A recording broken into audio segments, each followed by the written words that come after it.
వరంగల్ సిటీలో చైన్ స్నాచర్లు రెచ్చిపోయారు. పట్టపగలే రెండు వేర్వేరు ప్రాంతాల్లో దాడులకు తెగబడ్డారు. కాశీబుగ్గ క్రిస్టియన్ కాలనీలో మహిళలు లాయర్ని టార్గెట్ చేస్తూ గోల్డ్ చైన్స్ లాక్కెళ్లారు.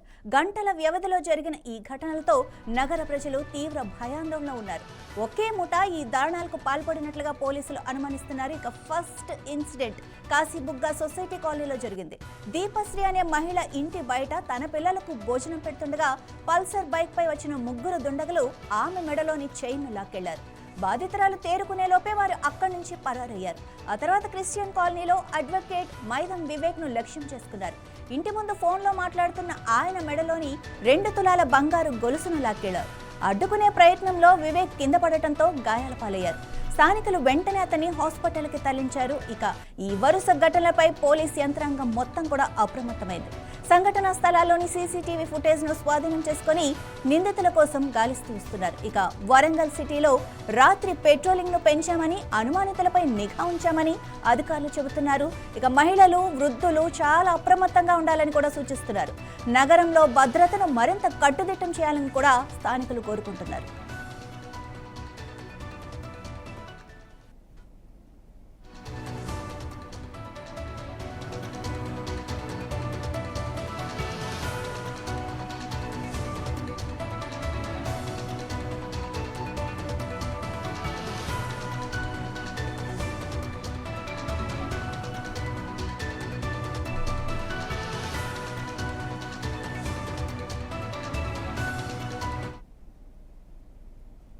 సాయంత్రం పూట బయట కూర్చొని సెల్ మాట్లాడుతూ ఉంటే ఆ క్రమంలో 8:53 వరకు వాళ్ళు ముగ్గురు వచ్చినారు. ఇద్దరు బండి తీసుకొని వచ్చినారు. నేను కూర్చుని మాట్లాడుతూ ఉంటే నా మెడల నుంచి చైన్ లాగి గుంజేసుకొని వాళ్ళు ఉరికి ఆ బండి ఎక్కి వెళ్ళిపోయినారు. ఆయన నేను క్యాచ్ చేద్దామనుకుంటే దొరకలేను. నేను తట్టుకొని కింద పడ్డాను. వెంటనే 100 డయల్ చేసినాను. 100 డయల్ చేస్తే పోలీసు వారు కూడా వచ్చి మాట్లాడినారు. నా పిటిషన్ నేను అప్లికేషన్ ఇస్తే తీసుకున్నాను. సాయంత్రం పూట బయట వరంగల్లో జరిగిన ఈ చైన్ స్నాచర్స్ గురించి మరింత సమాచారం మా వరంగల్ రిపోర్టర్ సుధాకర్ అందిస్తారు. సుధాకర్, చెప్పండి, వరుసగా జరుగుతున్న ఈ చైన్ స్నాచర్లను గురించి పోలీసులు ఎలాంటి చర్యలు చేపట్టబోతున్నారు? Thank you Madhavi. వరంగల్ నగరంలోని రెచ్చిపోతున్న చైన్ స్నాచర్లు గత 24 గంటల్లోనే 5 ప్రాంతాల్లో చైన్ స్నాచర్లు పాల్గొనడం జరిగింది. 5 చోట్ల కూడా దొంగతనాలు గురయ్యారు.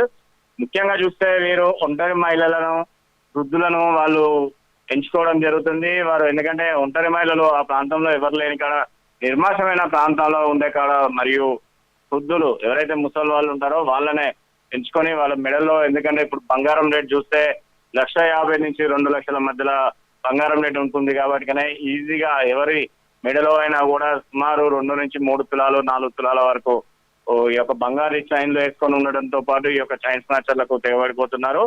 నగరంలో రోజు రోజుకు చూస్తున్న ఈ చైన్ స్నాచర్ అగండాలు ప్రజల్లో తీవ్ర భయాందోళనకు కలిగిస్తున్నాయని చెప్పేసి నగరంలోని ఈ రోజు నిన్న సాయంత్రం నుంచి ఈ రోజు వరకు వరంగల్ నగరం కాశీబుగ్గ క్రిస్టియన్ కాలనీలోని జరిగిన 2 వేరు సంఘటనలు మహిళలు లాయర్లను లక్ష్యంగా చేసుకొని దుండగులు బంగారం గొలుసులు లాక్కెళ్లడం జరుగుతుంది. ఇదే కాకుండా చూస్తే ఇటు హనంకొండలోని కూడా నయంనగర్ సుబేదారి ప్రాంతంలో కూడా ఈ యొక్క బంగారం దొంగతనాలు జరిగాయి. దాంతో పాటు చూస్తే కాశీబుగ్గలోని వరంగల్ నగరంలోని Kashibugga society colony road number 3లోని దివ్యశ్రీ అనే మహిళ ఇంటి బయట పిల్లలకు అన్నం తినిపిస్తున్న సందర్భం పల్సర్ బైక్ పై వచ్చిన ముగ్గురు దుండగులు ఆమె మెడలో బంగారు చైన్ లాక్కెళ్లడం ఘటనలో స్థానికంగా ఒకసారి కూడా భయాందోళనకు గురి చేయడం జరిగింది. ఈ యొక్క ప్రాంతం ఎందుకంటే చాలా ప్రశాంతమైన వాతావరణం ఉంటుంది. ఇక్కడ ఎవరు కూడా బయటికి వెళ్ళని పరిస్థితి ఉంటుంది. ఆ యొక్క ప్రాంతాలను వీళ్ళు ఎంచుకోవడం జరుగుతుంది.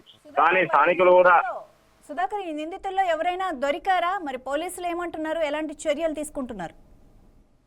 స్థానికంగా పోలీసులను విచారణ చేపడుతున్నారు. వారు కూడా ఈ దొంగలు ఎక్కడి నుంచి వస్తున్నారు ఏంటి అనేది పై వారు కూడా గతంలో చేసిన పాత నేరస్తులు ఎవరైతే ఉన్నారో వారిని పిలిపించి విచారణ చేపడుతున్నారు. కానీ కొన్ని ప్రాంతాల్లో చూస్తే వీరు ఇటు వరంగల్ జిల్లాకు సంబంధించిన వారు గారు బయట నుంచి అంతర్జాతీయ మూటా నుంచి వచ్చిన వాళ్ళని కూడా కొంత మాత్రం గుర్తించడం జరుగుతుంది. కొంతమంది మనకున్న విశ్వసనీయ సమాచారంతో పాటు వరంగల్ నగరంలో నుంచి కొంతమంది మూటా వీళ్ళు ఖమ్మం వైపు వెళ్ళారు. దీనికి సంబంధించి పూర్తి స్థాయిలో కొన్ని బృందాలను కూడా వరంగల్ కమిషనర్ సంబంధించి కొన్ని బృందాలను కూడా ఏర్పాటు చేయడం జరిగింది. ఈ బృందాలకు సంబంధించి ఎవరైతే ఎక్కువ క్రైమ్ లో పనిచేసిన వారు ఉన్నారో వారిని ఇటు ఖమ్మంకు మరికొంత ఇటు ఛత్తీస్గఢ్ ఏరియాకి సంబంధించిన దాంట్లో బీహార్ సంబంధించిన వారే ఉంటారని చెప్పేసి ఆ యొక్క ప్రాంతాలకు సంబంధించి వారిని కూడా కొన్ని బృందాలను పంపించి వారిపైన కూడా వెతుకులాట కూడా వేట కొనసాగిస్తున్నారని చెప్తున్నారు. కానీ ఇక్కడ ప్రజల దగ్గర నుంచి వచ్చేది తీవ్రమైన నిరసన ఒకటి ఏంటంటే ఈ యొక్క నైన్ చార్జర్లను ప్రతిసారి పట్టుకోవడం వల్ల అరెస్ట్ చూపించడం తర్వాత జైలుకు పోవడం ఇది శరమామూలు అవుతుంది. కానీ ఇలాంటి వ్యక్తులను ఎవరినైనా ఒకరిని ఎన్కౌంటర్ చేస్తేనే ఇలాంటి చైన్ స్నాచింగ్ చేయడానికి కూడా ప్రజలు వెనక ముందు ఆడి జంపుతారు, వాళ్ళు భయంగా గురవుతారని చెప్పేసి ప్రజలు కూడా కోరుకోవడం జరుగుతుంది. Right, thank you Sudhakar.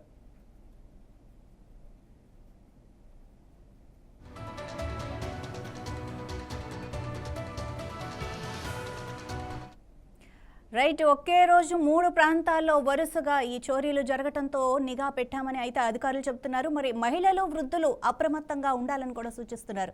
నగరంలో భద్రతను మరింత కట్టుదిట్టం చేయాలని కూడా స్థానికులు కోరుతున్నారు. మరి ఈ నేపథ్యంలో పోలీసులు ఎలాంటి చర్యలు తీసుకుంటారు, దొంగల్ని ఎంత వేగం పట్టుకుంటారు అన్నది మనం వేచి చూడాలి. నెక్స్ట్ మరింత అప్డేట్స్ కోసం చూస్తూనే ఉండండి 9+ న్యూస్.